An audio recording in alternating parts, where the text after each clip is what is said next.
I think this would be a time for me to ask you if you would please introduce yourself, tell us what you're going to talk about, and then by all means press ahead. Thank you.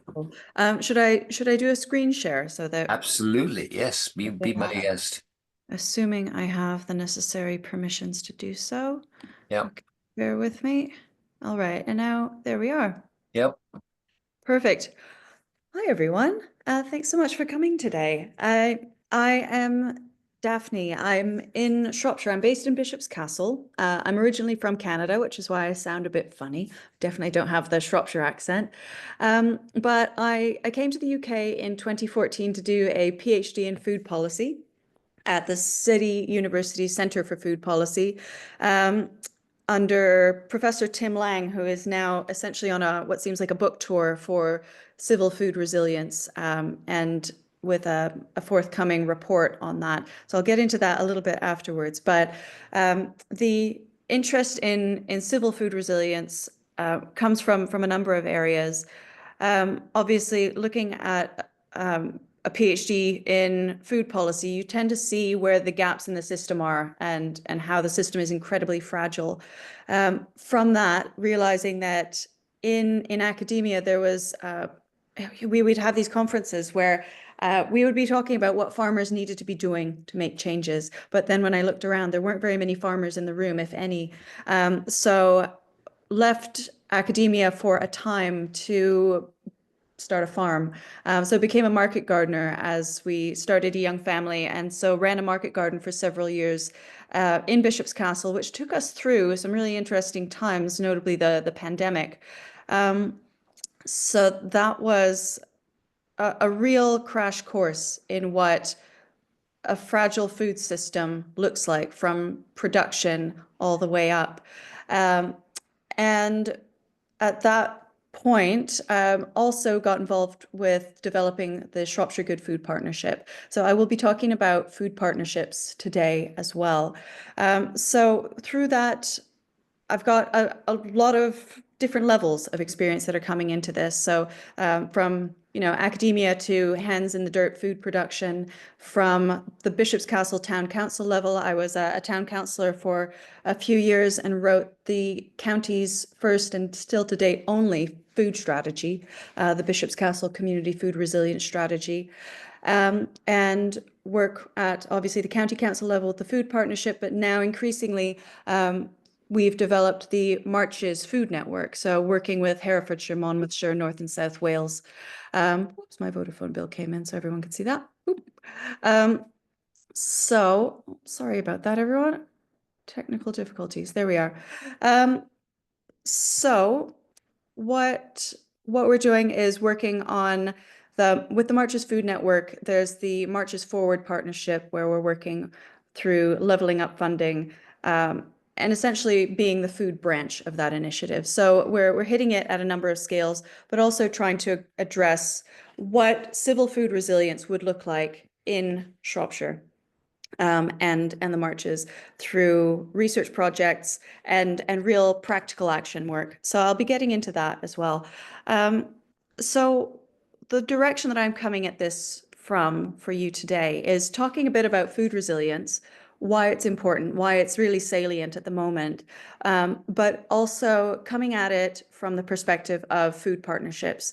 And it's, as the discussion kicked off this call, the struggles that councils are going through, we present an opportunity. We're here to help. We have boots on the ground, and we have been doing a significant amount of legwork as food partnerships, particularly through the Sustainable Food Places Network, which some may be familiar with now over 110 members across the UK and Northern Ireland. It's incredible. It's an incredible organization, and it's really plumbed into the various other food-related movements like Incredible Edible and the Land Workers Alliance, the CSA Network UK, as well as academic institutions doing a lot of work on food systems. So there's a great deal going on there. I will get into where are we now. This is an interesting time to be looking at food in the UK and globally. We import or sorry, we produce only 58% of our food. That's down from a high point in the mid 80s. We only produce 43% of our own veg. So most of our veg is imported from Europe, and a really pathetic amount of our own fruit. I mean, there are a number of reasons for this, but essentially we need to be producing a heck of a lot more of our own stuff. The quote that I have here on the side is from a session with the Westminster Food and Nutrition Forum. David Chandler of Warwick University essentially said, we have a bit of an event horizon coming up where in the next decade, the places that we rely on most for food are going to be struggling to produce enough surplus for us. And we need to be working now to begin to consider food resilience and domestic food production and food security a lot more, take that a lot more seriously. It also presents a bit of a moral question that as places like, African nations, the Mediterranean, Southern Europe are going through such intense climate impacts, is it fair for us to be making those demands on them? So those are things to consider. We have a massive downturn in farming as a viable career. I mean, we've had farmers' protests recently. Interestingly, in this past couple of weeks, we've had Steve Reed, the Secretary of State for the Environment, Food and Rural Affairs, say that we will be rebooting a national food strategy, and consultation will begin in the new year on that, with a greater focus on food resilience, on communities and co-creation of this. So that's going to be really interesting. They've also been in touch with Henry Dimbleby, who wrote the previous report for the food strategy, which largely just got tossed out under the previous government. So that's very, very interesting that's happening. We've also had things like rolling back junk food adverts, thinking about biodiversity frameworks, obviously the issues with inheritance tax, land use, and just in the last couple of days, an emergency food package announced by the Welsh government of 1.7 million for food poverty alleviation, and that is in partnership with food partnerships, which is really interesting. But anyway, where are we now? So those are some factors. There's movement. There are murmurs of action, which is great. But obviously, we are dealing with issues relating to climate, war, supply chain disruption. I mean, we've lived through the pandemic, and we saw firsthand, we had a bit of a trial run about what supply chain disruption looks like. War in Ukraine and Gaza, we're seeing price increases, energy impacts, cost of living crisis. So there is a greater question about what is our right to food? What is the civil right to food? Of course, we're signed up to say that everybody has a right to food, but in practice, it's a poor show. In my very last slide, I'll show you the number of food banks in the UK and offer an opportunity to imagine what it would look like if those were community farms or community gardens. Obviously, food emissions from the food system are over 35%, but rarely do these feature in any sort of climate plans. So I'll sort of invite you as we go through to consider what it would look like to have joined up policies where we consider these things. So I could go on and on. Currently, there's no national food strategy, as I said, but there are positive motions there, but there is no requirement for county or community level food strategies. Local nature recovery strategies, yes, but no food strategies. So that's a very interesting one. As harkening back to lecturing to students, I love this image because this just shows the illusion of choice that you have when you go into a grocery store and there are 30,000 things on the shelves. This gives an idea of just who owns and produces those 30,000 items or so. And it goes all the way through the food chain. 4 companies own 44% of the farm machinery market. 2 companies own 40% of global genetic seed stock. So that goes to 4 companies own 60%. So we aren't even self-reliant when it comes to the elements of life, which is seed. I found out last week that we have 1 seed producer for arable crops in the UK now, just 1. So we are incredibly vulnerable once it comes to things like that, where our main seed producers are in China and Africa. And our ability to save and utilize seed is diminished by gene patenting regulation. For companies, the same ones that own the seed primarily, own 62% of the global agrochemical market. So if those flicker like they did when Russia invaded Ukraine, we see the impacts of those in chemical inputs that are used in agriculture. Whether they should be or not is a separate thing. And as we know, that the grocery retailers have a massive, massive ownership over the UK food market. So what would that look like if we had a more decentralized system and it was more distributed and connected? So we're highly centralized, top heavy, and we've seen throughout the pandemic and other situations and when crisis hits that people are vulnerable. The big focus on the civil aspect of civil food resilience is how do we feed people in crisis? Because through the cost of living crisis, we've seen that the most vulnerable slip and the gap widens. So in any crisis, that's the case. So one of my main arguments is we need to close that gap as much as we can before crisis hits, because prevention is better than cure. This is another way that I like to sort of frame the structural issues, the potential risks and shocks. This is from just before the US election as we were watching that. But here we see the BBC strapline, or the BBC header, Israel-Gaza war, war in Ukraine, the US election, which, as we're seeing, is going to have a much broader impact on climate change and food trade deals. Cost of living crisis is still impacting people, 2 years on, and climate. Of course, these threats, these things that are major geopolitical things, are impacting food and the food system and people's, even though they may be far away, people's livelihoods. So with that, the image from Sustain, it's on everyone's radar that things are changing. Things are changing, with floods, with droughts in the UK. We've had two of our worst crop seasons and a predicted third coming up. So what happens when crisis hits and we have crop failures? Where's the redundancy in our system? It's currently rely on major grocery retailers to bridge that gap, whereas during wartime, that was the domain of the government and regional food offices. So there isn't that sort of local level coordination of people who care for people. Obviously, Tesco doesn't particularly mind if somebody in our community is facing hunger because they haven't been able to access food, just like in the pandemic. So I'm going to make this argument that civil food resilience is a grassroots community initiative. Let's see. So looking at the high level, where do we stand in terms of food security as national security?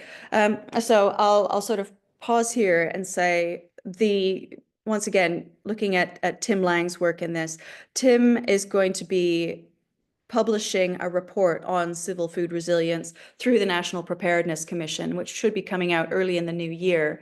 And so he has been speaking on this in exceptional depth. So I will not be pushing my way into that space, because I'll leave that to the true experts. But I have shared a number of resources with Graham and Andrew, who will circulate them. But one of those includes a talk on this subject by Tim, done with the food thinkers through the Center for Food Policy at City University, and another upcoming event in January that people may be interested to sign up to. And he really frames it in terms of our vulnerability in the UK and what we need to do.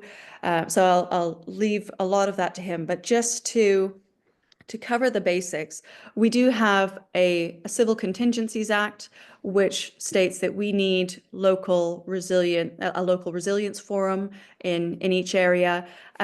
My experience in working and sort of trying to get into the local resilience forum is beginning with Shropshire Council's resilience person. Food is not within their remit. It's not within their job description. That comes from on high, from government if they need to do anything with food, but largely it's emergency response in the event of flooding or crisis, acute crisis. So when speaking to them about how to integrate food into that, basically their approach is make sure you have a bag with snacks in it. That's insufficient. So there is work to be done, considering one of Tim Lang's main suggestions is that, you know, food partnerships, communities, councils need to be really strengthening that local resilience forum collaboration and bringing food into it, because acute crisis brings food threats. We only have 3 days worth of food in an urban area when crisis hits, because everything is based on the just-in-time food system, where you go in, you scan something, it beeps it to a satellite and reorders it. If those communication systems aren't working or the access routes aren't there, obviously that restocking can't happen. In crisis, when people feel threatened, we've seen stockpiling, and it's the people who are most capable of getting to those and accessing food who obviously get there first. So leaving a number of people vulnerable. We have the National Risk Register, which I'll look at the next slide. What that does is looks at the potential things that could go wrong and how likely they are to go wrong. Food is one of over 60 of these things. So I'll look at that next. But essentially, food planning is weak in the UK, by all accounts. It's largely businesses. It's corporations that run in food industry that have taken the time to look at this in detail because it affects their business models. But when it comes to government level, it's largely focused sort of at the Whitehall level and doesn't really look at the local angle. So strength varies, and it's largely what individual councils have taken on as their priorities. But as I said, there are very few food strategies that address these things, and join them up across different departments and look at it holistically. But food defense, food security is national security. So this links into various agencies, departments, public bodies. So largely the awareness and capacity of where food sits, who owns food in terms of, you know, underneath the council structure, where food is housed. It's patchy.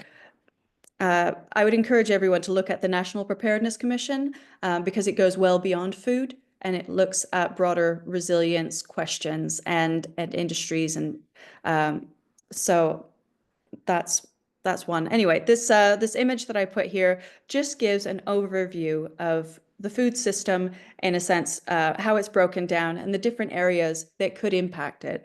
So this goes to illustrate the complexity of the system, and where there is great complexity, there is a lot of vulnerability where things can fall down and have broader reverberations.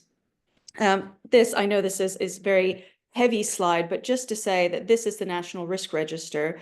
It shows where, you know, all of these, what can go wrong and how likely it is to go wrong. But food is simply number 40, food supply contamination.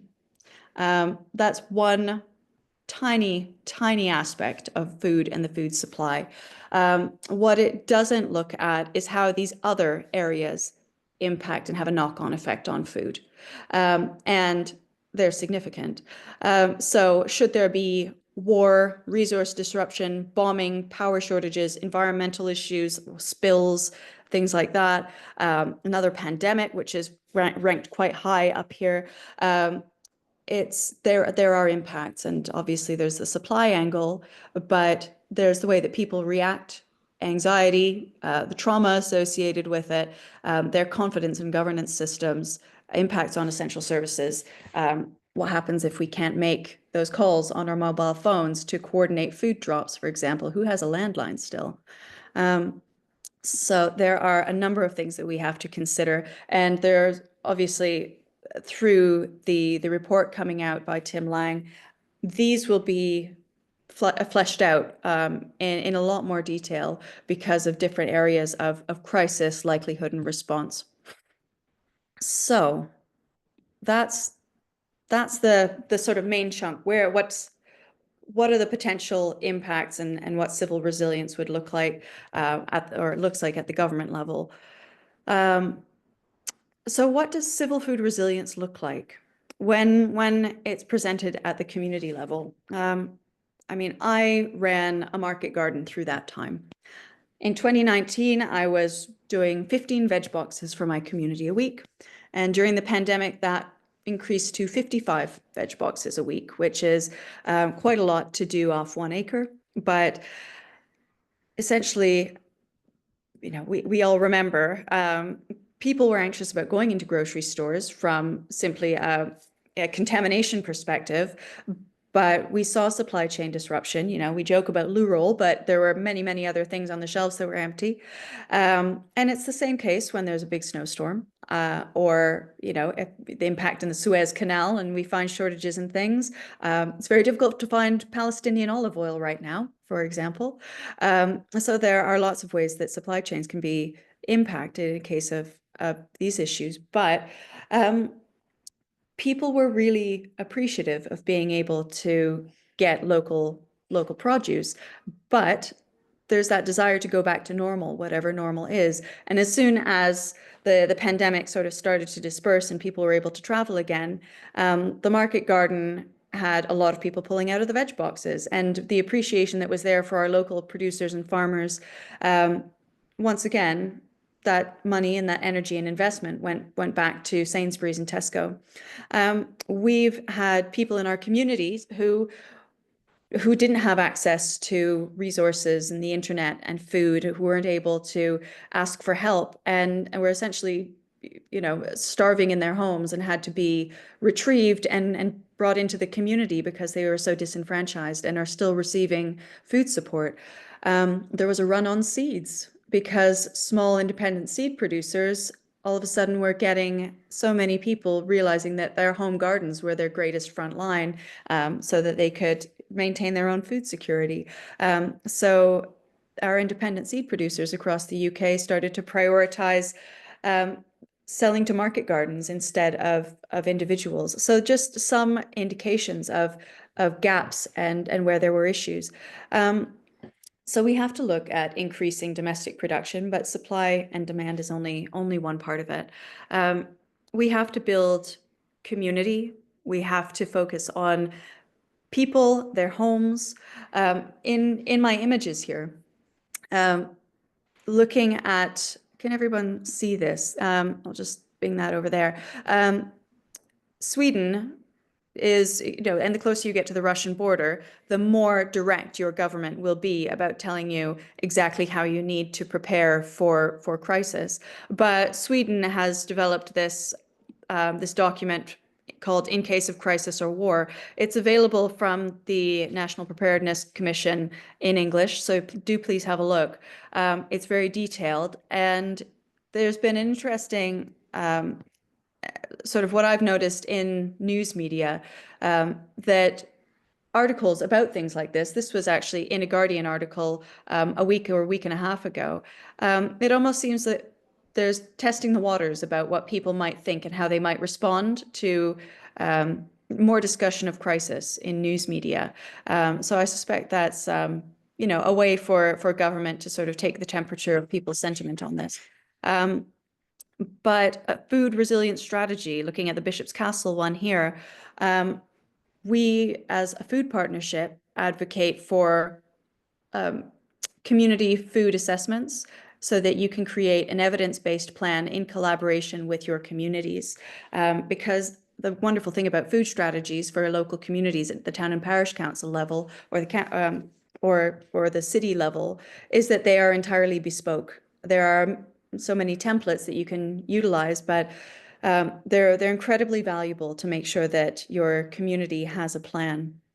Um, here's where I come to the right to grow, Jules, because in Shropshire we passed the right to grow, which for everyone who's not aware, this is an initiative that was originally launched by Incredible Edible. So this is the formidable Pam Warhurst, who says, if you eat, you're in. This is the ultimate sort of community enfranchisement, which we can all relate to food. But the notion that we pay taxes for maintaining publicly owned plots of land, but don't necessarily get to use them. The right to grow is saying, give people access to disused or underused land that is publicly owned so that they can grow fruit trees, fruit and veg, and connect as communities to increase local level food production.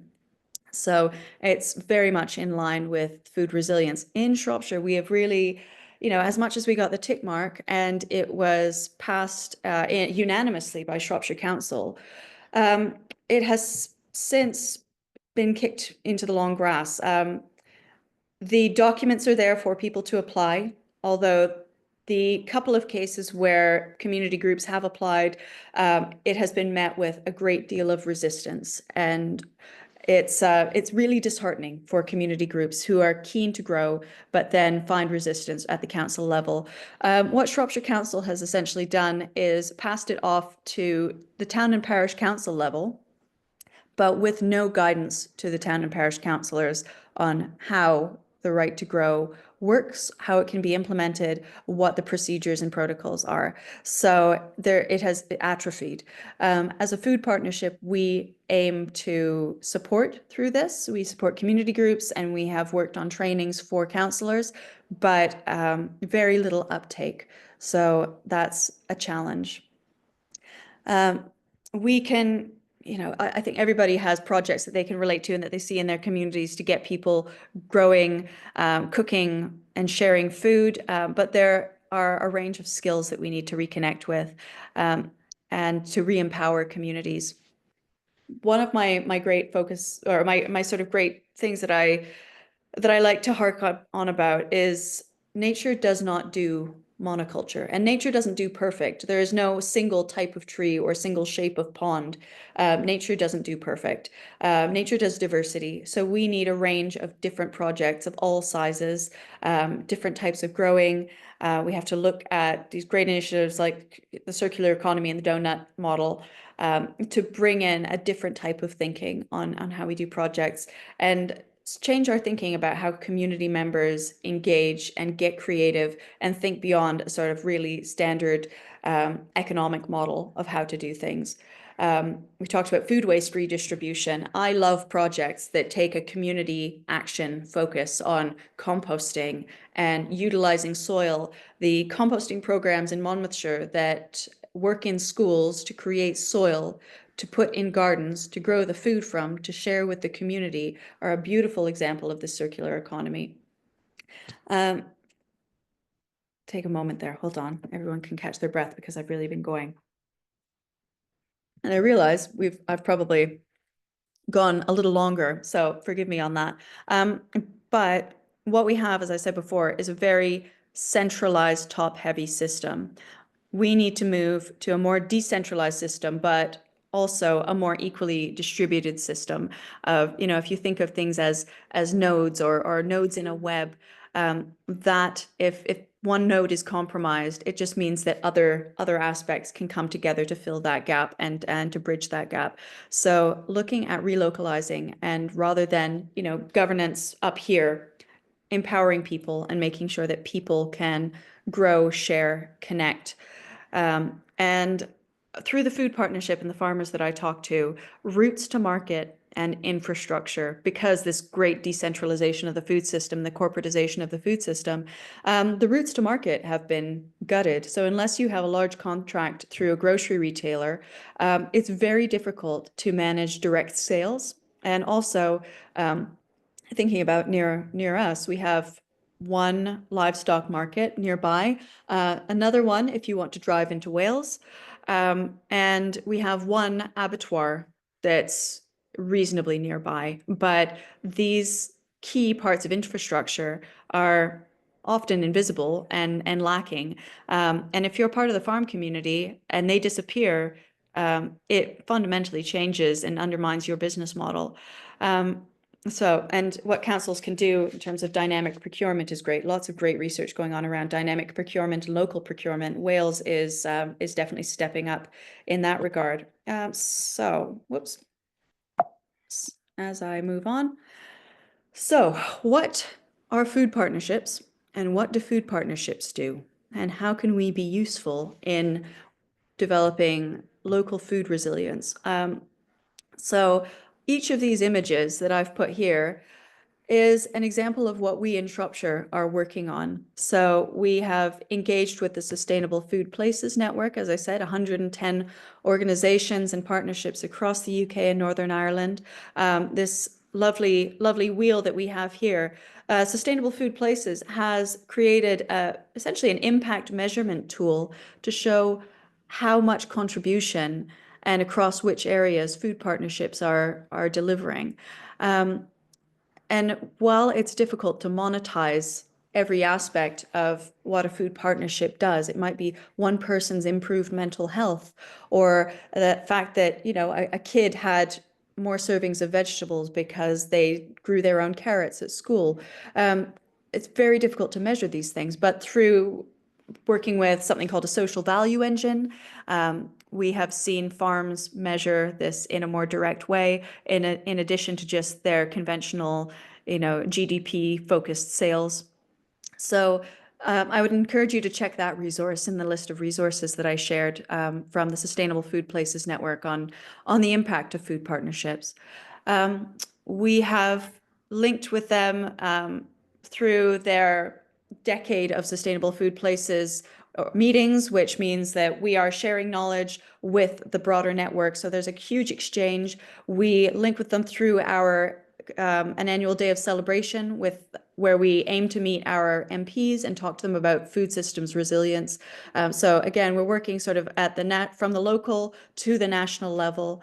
In Shropshire, we developed the Marches Real Food and Farming partnership, which is a network of, as I said, Herefordshire, Monmouthshire, North and South Wales, and we have annual food conferences, which mirror the Oxford Real Farming Conference. We have our own strategic plan as a partnership on how we deliver on our objectives for our over 350 members of our own partnership. So those are organizations, academic institutions, councils, councillors, food hubs, farms, you name it. People who subscribe to the values of a better food system self-select and join us. And through that, we've developed the Shropshire Good Food Trail, which is from a tourism and agritourism and economic visibility perspective, has been fantastic for boosting Shropshire's visibility nationwide as a foodie destination. So for a rural county to have people coming in for agritourism, knowing that we have exceptional food, to be able to do farm tours, engage with their kids in, the natural environment through the Shropshire Hills National Landscape, and make those connections, it's hugely valuable. Difficult to understand how much of a monetary impact there is, but it's an incredible amount of legwork that is happening. And these are just a few examples, not to mention how we're linking with schools, how we're linking with food hubs and distribution networks, food loops, etc. We have a lot of work going on, and that's a huge contribution to what Shropshire is and what we can achieve for greater food security. So what does that mean for us as a network? It means when the proverbial hits the fan, we can respond very quickly because we know who's who and who's doing what where. We know how to contact them. We know where they are and where they can be found. And we can also link people up who have common values and objectives. So we have seen a great collaboration happening across the county, where chefs join up with farms, join up with schools, join up with composting initiatives. So they might all sound like small projects, but it's a larger systems level shift that we get to see and take part in. Food partnerships, because of that, we are well positioned to respond in crisis, and to support councils in their development of plans, because we know what the food system looks like across the county, in very, very, boots on the ground terms. The national government obviously is a massive juggernaut and doesn't have the capability of pivoting as quickly and being as responsive as a local or a county level network. So that's a big part of why working together makes sense. We also have different skill sets. So county councils and local councils have the ability to shift policy. They bring they bring legitimacy. They bring potentially funding, potentially. But we also bring the networks, the people, the connections, the boots on the ground. So there's a huge potential for collaboration, and very wise councils recognize this and bring in food partnerships as a part of their internal council working, so often through public health or through sustainability. So there are obvious links across a number of areas. Let's see. So Andrew and Graham, are we still okay there as I'm plowing on? Keep going. Keep going. Okay, I'm packing a lot in here. I hope you're all Very okay. conscious of that.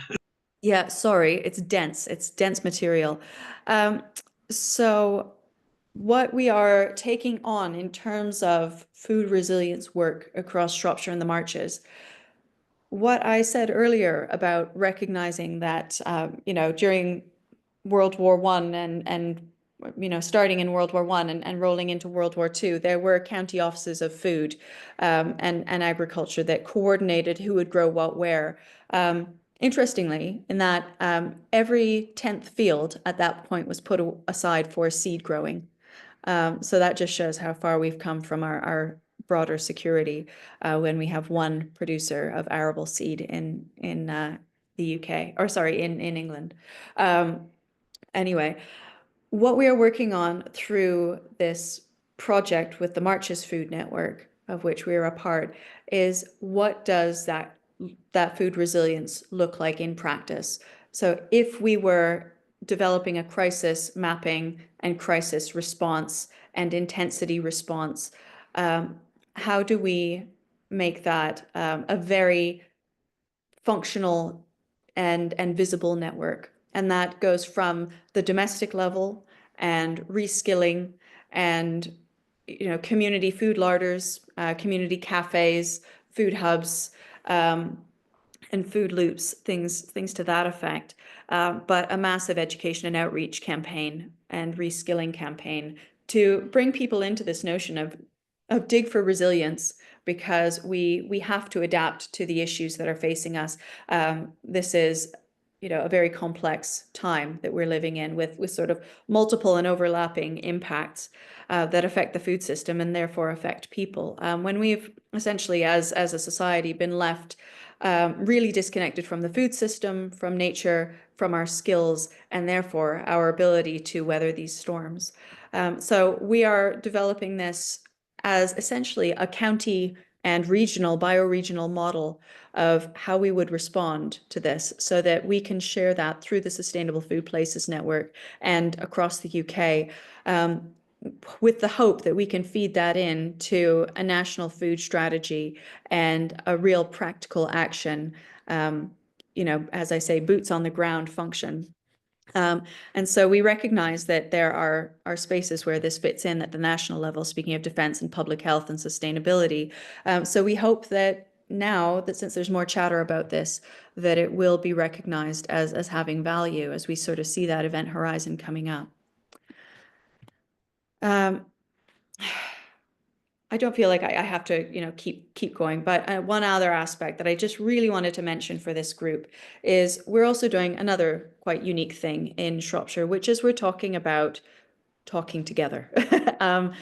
One unified voice for organizations that are working in these sort of values-driven spaces: climate, nature recovery, biodiversity, food, water, all of these essential life systems, where we're often, as different organizations, working in our areas of specialization.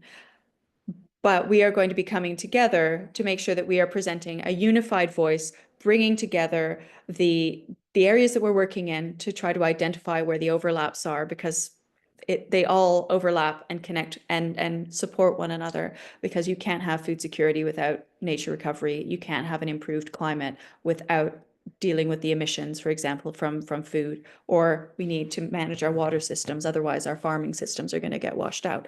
So we have to think about this in a much more deliberate way. And where our council doesn't have the capacity to do that, really, unfortunately, it's civil society organizations that are filling this space and sort of taking up the reins to do it.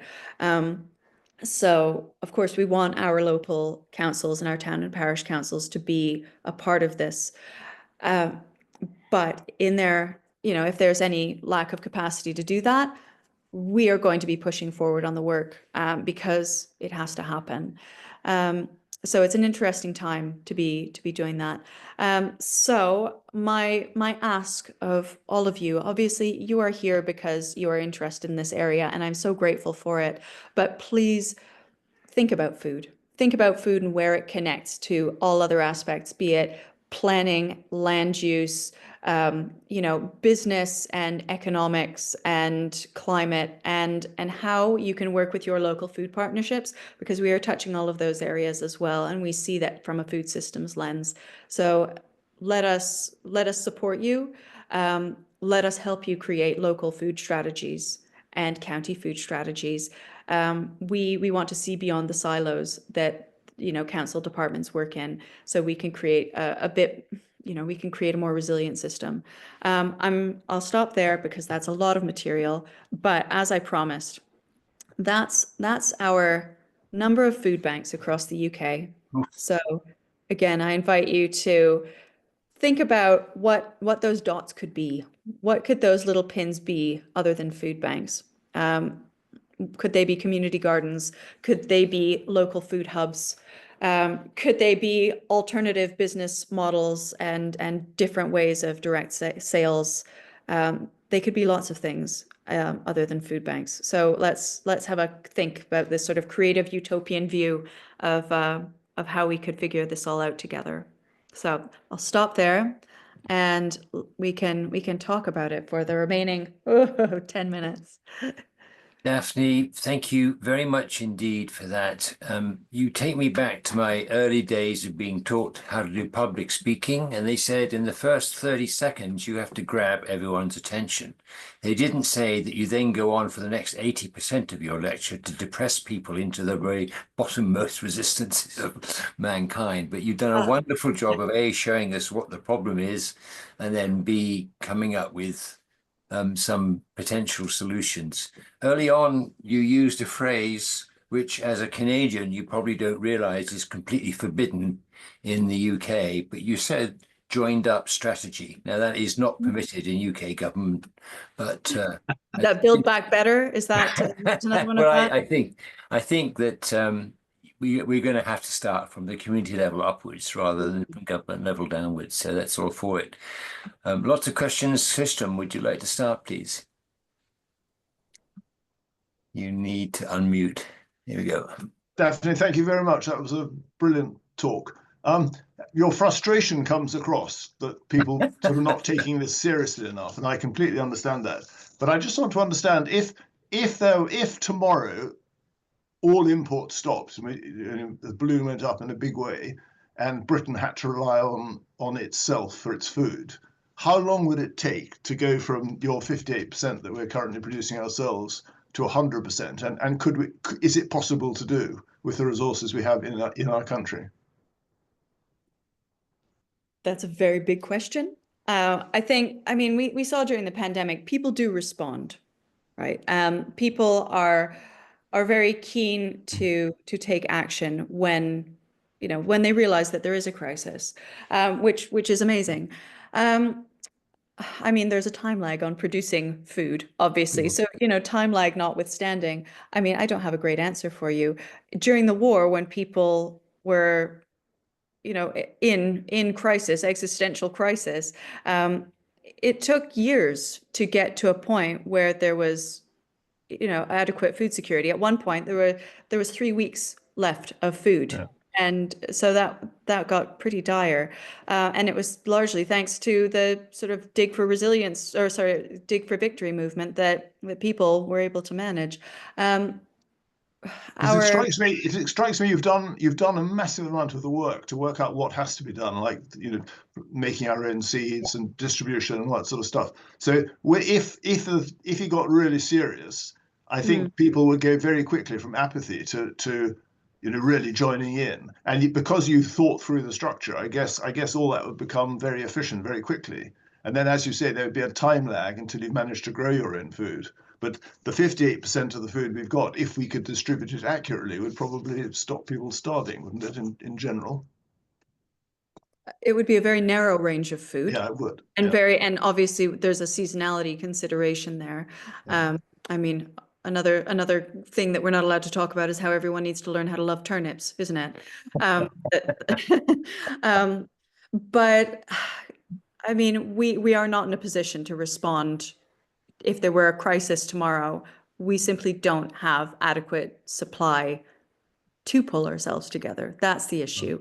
This is the argument that I'm making, is that we have to raise the baseline of what our food standards, our food security is now, our sort of our domestic production of essentials, so that, I mean, and it's wonderful that we have imports. I'm not for a moment saying that we shouldn't be importing food. It gives us an amazing range of food, nutrition, and cuisine, and wonderful things that, that's great. But we do have to think about the event horizon that is coming, and how to scale that up now. We're very fortunate that we're not in crisis, in acute crisis today. We are in chronic crisis at this point because of the cost of living crisis, health crises. My goodness, I mean, the state of health. There's been a report with a response that's going to be coming out, I think it's on the 24th, about ultra processed foods. We are in a health crisis. We are in a connection and a nature and a biodiversity and a climate crisis. So all of these things play into food. But we are at a point where we need to be shifting that and bringing it to people's attention. The issue is that people shut down. When you have a system with such great complexity, either it's impossible to fathom or it's absolutely terrifying. So people just can't engage. And I think a great part of or a key part of the resilience messaging has to be adaptation. If we say that we are becoming more resilient, it's not emergency crisis, we're all going to die, pull it together. It's, we need to start planning, we need to start being smart, and we need to begin ramping up. We need to be investing in UK horticulture. We need to be, bringing back British orchards. We need to get rid of this sort of narrative that we can't grow that here. Well, 100 years ago we did. So why aren't we doing that now? Well, because it's not economically viable, because we're getting apples from New Zealand. It's a massive industrial structure. But it's the thing is, we can say our food system is broken, but it's working exactly as it should. It's just serving a very, very few people where it needs to be restructured to serve many. Sorry, that was a very long-winded response to your question. Thank you. Stuart, the ball is in your court, please. Hi, thank you. That was a fascinating talk, and plenty of food for thought. If you pardon the pun. I am heavily into grey roan, but my biggest problem is preserving food. As you said, there's great sort of seasonality about stuff, but at this time of year, you're basically down to I've got a fridge full of apples. So I had a bumper apple crop this year. My potatoes have run out. I've just harvested the carrots. But is there any place for a community food processing unit? I keep thinking about buying myself a flash freezer. Freezing things like French beans isn't a good idea. But if you put them through a flash freezer and then obviously store them in a freezer, they'll last forever. I don't know of anyone that in a community has this sort of facility. Do you think that would be something worth setting up? I think it's going to take, as I said, it's going to take lots of different formats of things deployed in loads of different ways. So if you have somebody who has that infrastructure, what about a library of stuff? Because things are highly seasonal. We do seasonal pressing days. We have a traveling apple press. And that comes with pasteurizers, so people can pasteurize the juice or not pasteurize it and make cider. We have our seed bank, the Bishop's Castle seed bank. I have a pantry coming from North America, canning or bottling here. We have a pressure canner, and so you don't need electricity for that. That's the lowest, the systems that require the least amount of long-term energy, like freezers, are great. They're tested and true, and they're what our ancestors used. And sort of bringing back these skills where very few people have them, or engaging at the community level. I mean, who has a local WI? We have a local WI, several local WIs, and I have given talks to the WI saying, Nanas, we need you. We need your skills. We need to understand how to make bacon and to, make jams and preserves and all of these things. So yes, in short, yes, all of these ways, all of these formats, salting, pickling, bottling, drying, dehydrating, whatever, smoking. Yeah, we need it all. And so setting those up as community initiatives and skill shares and ways to bring communities together, skill exchanges. There are wonderful formats. If you have a climate hub, we have some great examples of climate hubs and community kitchens. And there are some wonderful models, and they're often so happy to talk about how they've developed these things. Community shops, the Plunkett Foundation is a wonderful organization that talks about basically for a membership fee, you can sign up and help organize and set up a community shop. There are structures in place that you can just rip from other people and get their support in doing it, because we want to see all of these mushrooming all over the place. So yes, do it. Thanks. Brilliant. Andrew, please. Just a couple of notes about to reinforce the idea that we have to act locally on this matter. Back in the day, under a previous government, there was an idea that you could chiefly build on 2% of the English countryside, because that wouldn't make any difference, wouldn't do any damage. The think tank report on which that policy was based actually said, and I've got a copy of it somewhere, we shouldn't be aiming to grow all our food in this nation. We shouldn't aim for total self-sustainability. All right, there may be one thing, but there's no point in making it worse in the meanwhile. And of course, we now have a new government which is desperate to build houses. And he said grow houses, build houses even at the expense of agricultural land. And I think that is the world we are now living in. So there's a big fight to stop that locally if we can. The other thing is, I spoke to a Green MP not long ago, I better not tell you which one, about this issue about not enough food being produced. And I was quickly told, oh, well, the problem is that farmers are building feed for livestock, and that's because that's more economically viable. And if they didn't do that, we could actually then grow enough food for ourselves. And I'm thinking, well, that was a very quick response. The same person said you're keen on having local allotments. I know Chris is speaking next, so he could perhaps give me a bit more perspective on that. But I thought, why is that? Oh, we shouldn't be eating more meat, therefore we don't need so much livestock, therefore we don't need to bring feed for livestock. But I thought that was a rather swift response to something which is probably more complex. I'll shut up now because Chris is a member of the Green Party and I'm sure he could put me right on what I've just said. All yours, Chris. Thank you. I'm not going to answer that because it is complex and doesn't deserve a short knee-jerk response. As Daphne has illustrated quite cleverly and formidably, the food network is and the dire state of food preparedness and food security in this country deserves a full debate and a roundtable discussion with all partners.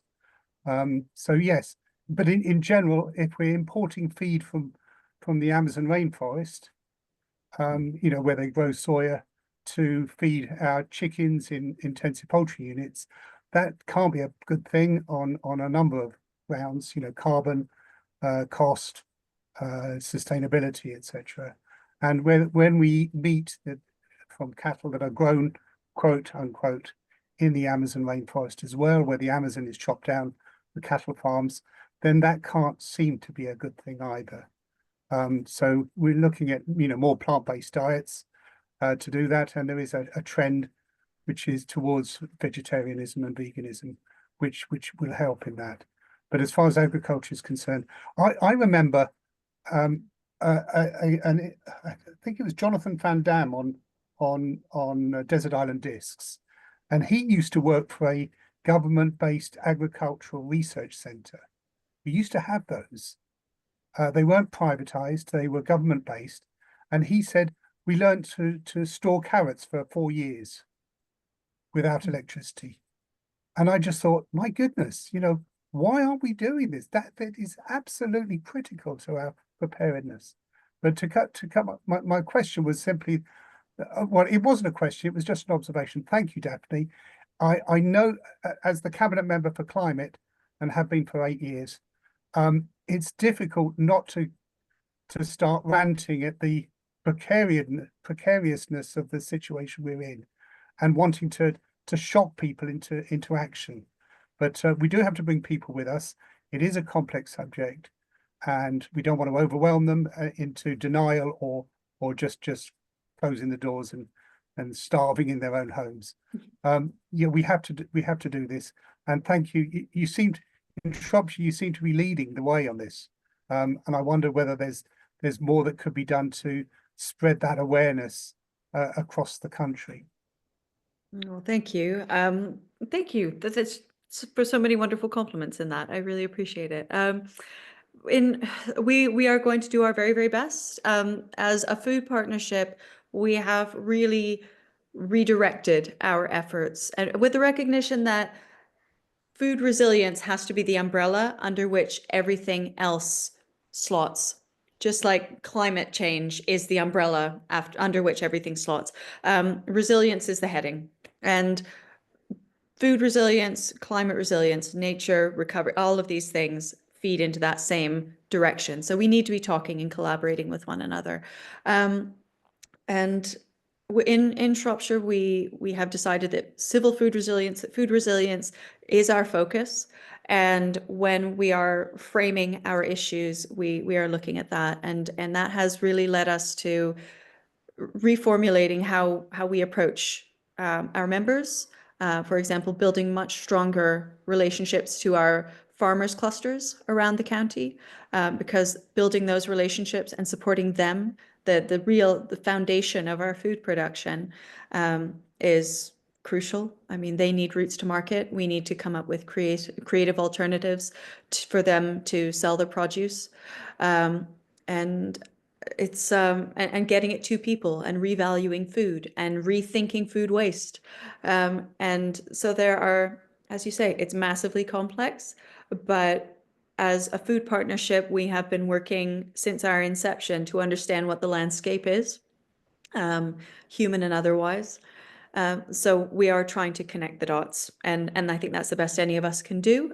It's very rare that we can work on a sort of systems focus, looking across all aspects of the food system, but also from the household level upwards. And we've got amazing partners across the marches who likewise they're really focused on this. They get it, and so we're hopefully able to share what we find as we progress through this. We'll be pitching the approach to DEFRA to say, will you support us so that we can scale this up and do this properly? Because we think that the return on investment is it's there, and we need it across the nations. Thank you very much, Daphne. Jules, please.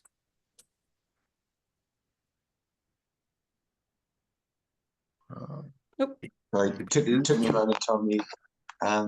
Thanks, that's absolutely fascinating, really inspiring stuff.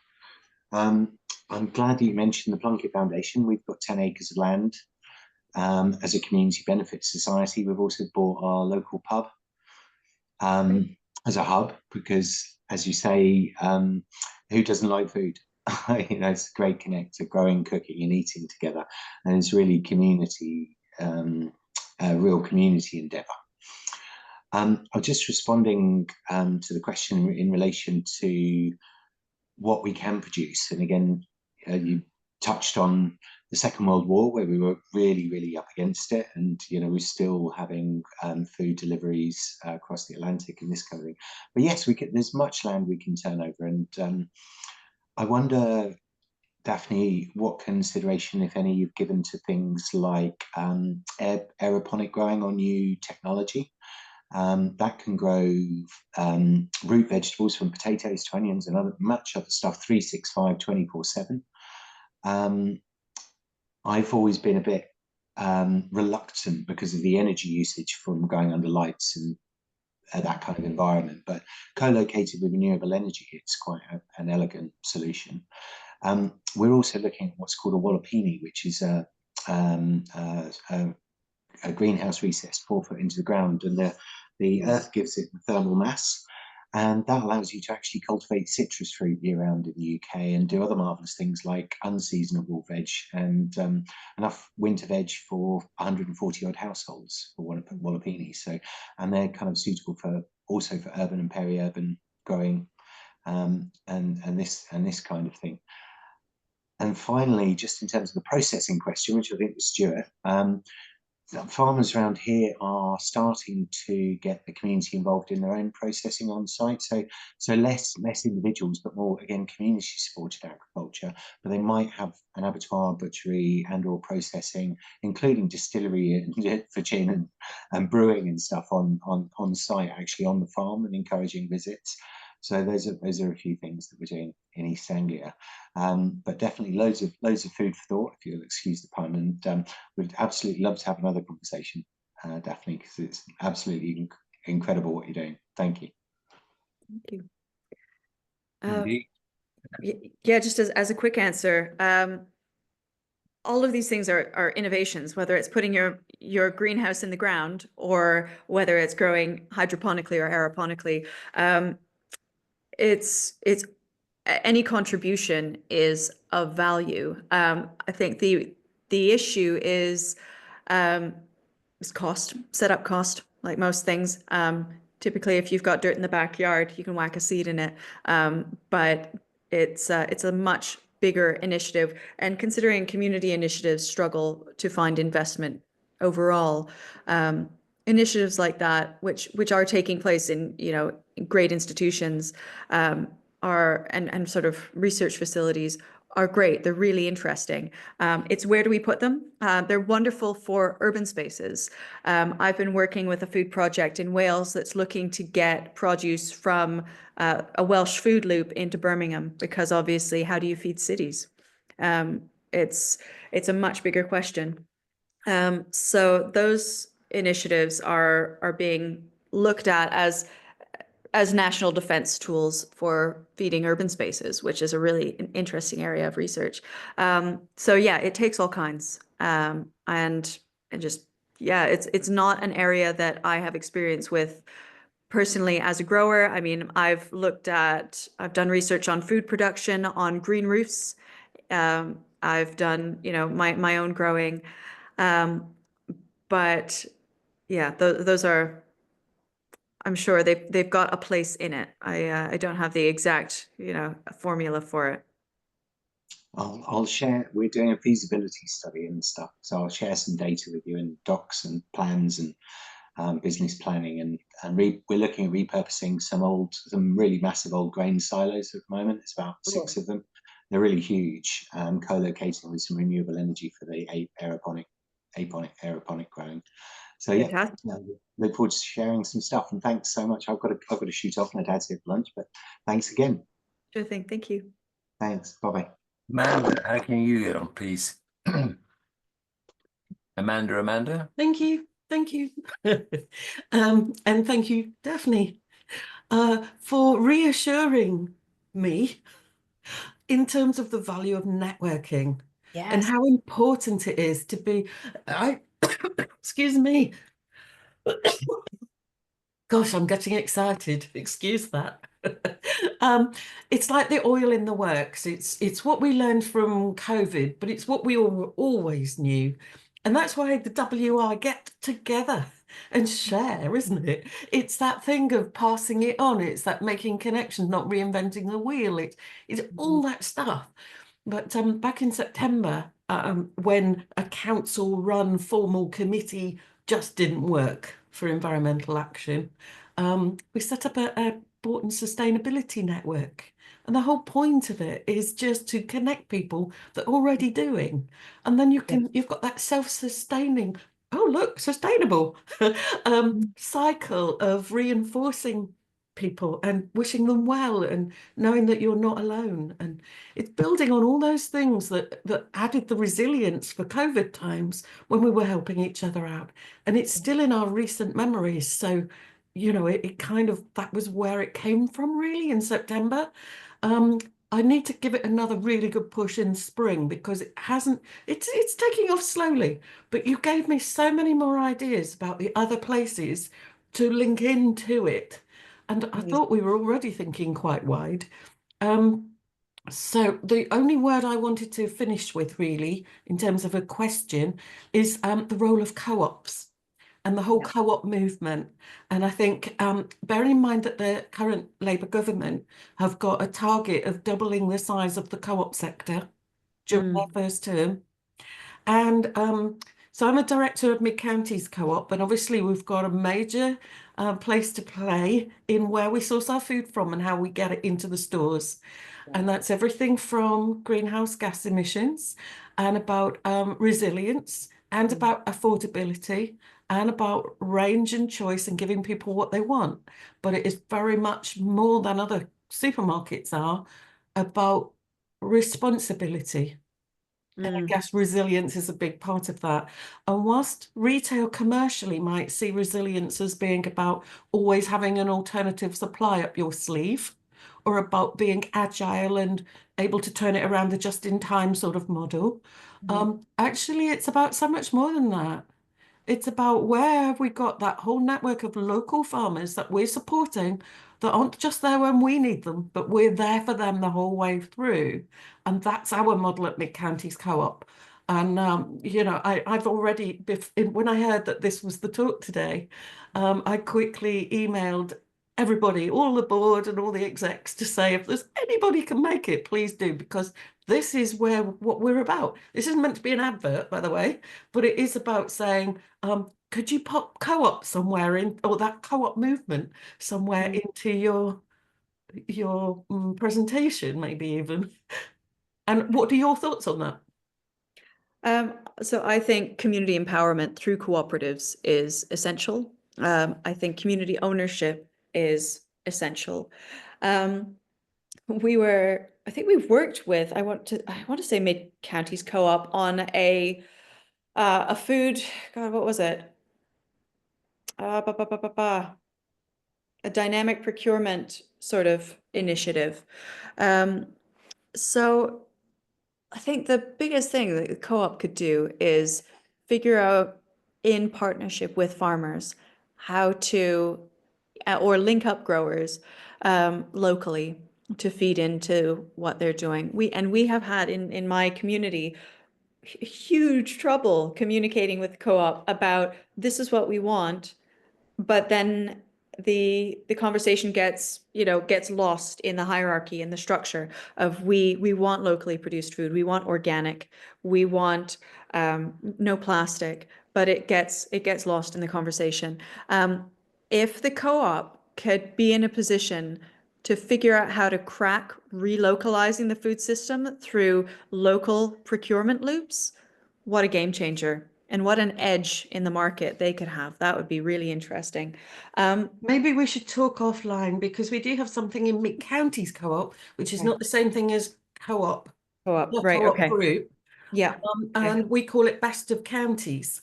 Great. And it's basically our local counties and giving suppliers a certain percentage space on our shelves. Great. So let's talk more offline. But yeah, that's great. Thank you. And overcoming these they're big barriers, aren't they? And I put, again, in the sort of resource list that I created to back up this talk, there's a very short video on food ladders. And I think a lot of what you said at the beginning of your question, I think you'd find a lot of value in that. And it gives a really great synopsis of emergency response to capacity building to letting communities sort of fly from what has been built up.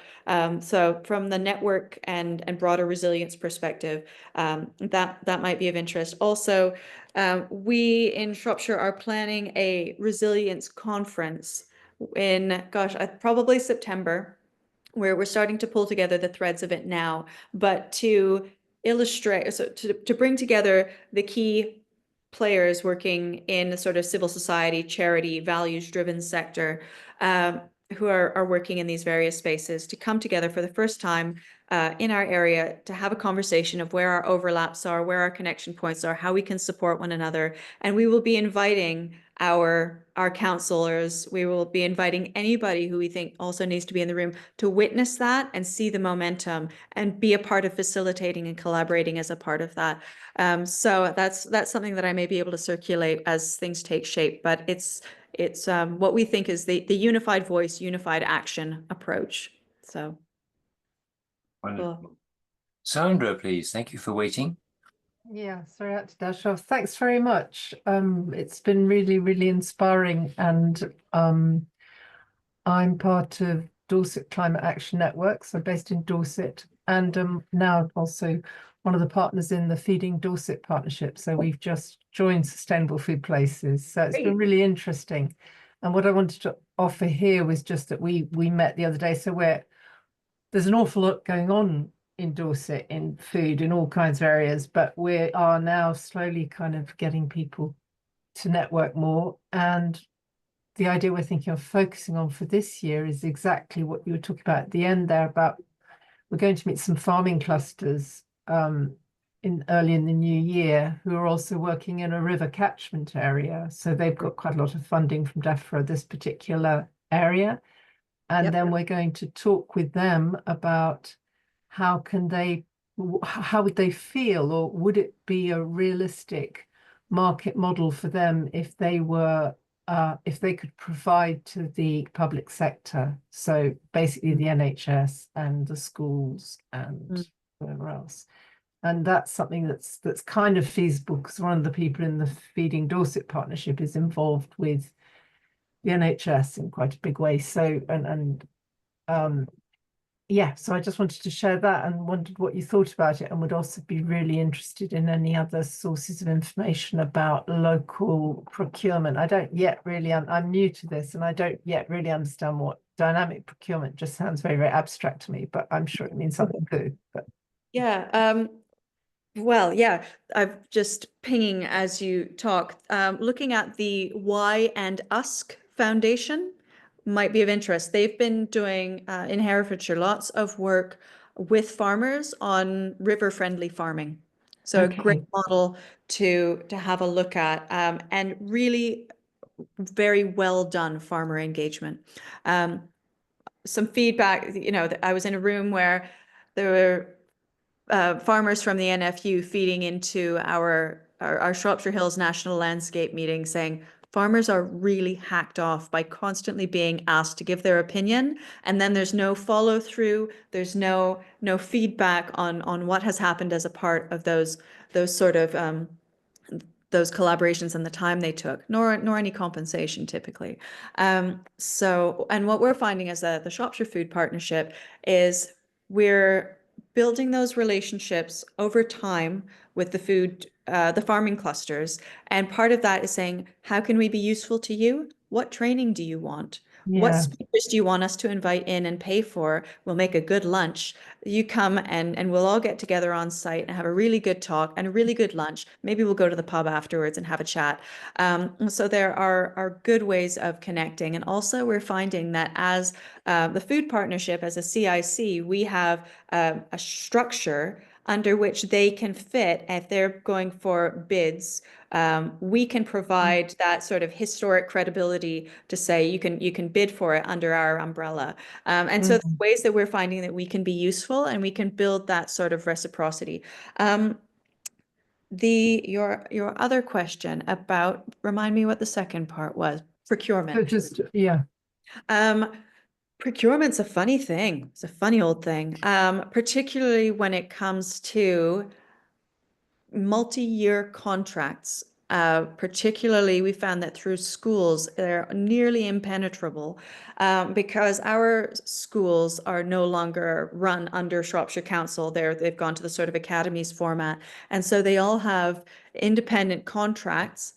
If the food is, and sometimes it's not even produced on site, it's brought in. It's race to the bottom garbage, ultra processed crap. My kids get packed lunches because I watch that and it's just really frustrating. What with reports on ultra processed food and obesity and all this stuff, it needs a massive change. And models exist from other countries that are doing a brilliant job. But it's that sort of, again, that corporatization and that corporate ownership of those, of Sodexo, of all of the companies that do that. The notion of dynamic procurement is more locally sourced food coming into those systems, even if it's just a percentage of the contract. Yeah. What I'm finding through a bit of side research that I'm doing is that whilst we want to pay our farmers this, those organizations want to pay this.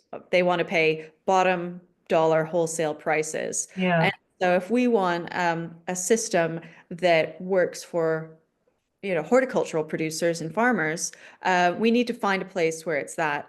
And that's very, very difficult. And so unless we change the system to one where those farmers and their produce are valued and we essentially subsidize small horticultural producers alongside bigger producers, it's a big gap. I don't think anybody has the answer to that yet. No council has extra money to bang around to pay for what's right. No. So that's a tricky space. Yeah. I think, yeah, that's one to Thank put you very much. Right. That's really helpful. Yeah, it's I wish you luck on that one. We are working hard on it too. Thank you. Thanks again for the talk. Definitely, it's been a wonderful session. Thank you so much for your time and your expertise. We've been really grateful.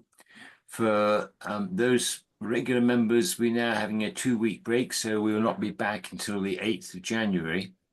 And the discussion there is going to be very internalized, if you will, because there is a government request for how we best going to help communities fund their climate action. And I thought this is really something that we all ought to be interested in, where we are going to get some money if we can make the right suggestions to government. And the discussion is on the 8th of January, and the answer has to be into the government by the 13th. So I hope that those of you who are coming will come prepared to put up the solutions, put up the questions, have the discussion, and make a decision. And then Andrew will write it. So thank you all for your time. I think today has been a wonderful session, definitely, really tremendous. So Yeah. I'm afraid you're going to get asked back. Oh, yeah. Well, happy to chat anytime. I will now go rescue my 3-year-old from Bluey. He's been watching for a while. But thank you all so much for having me. It's been really, really nice. Well, Very great. welcoming. Wish everyone a very Merry Christmas and happy festive season, and we'll see you all in 2025. Take care. Okay, thanks. I'll be up at the 3 Tons in Bishop Castle in the new year. Looking forward to it. Take care all. Bye-bye.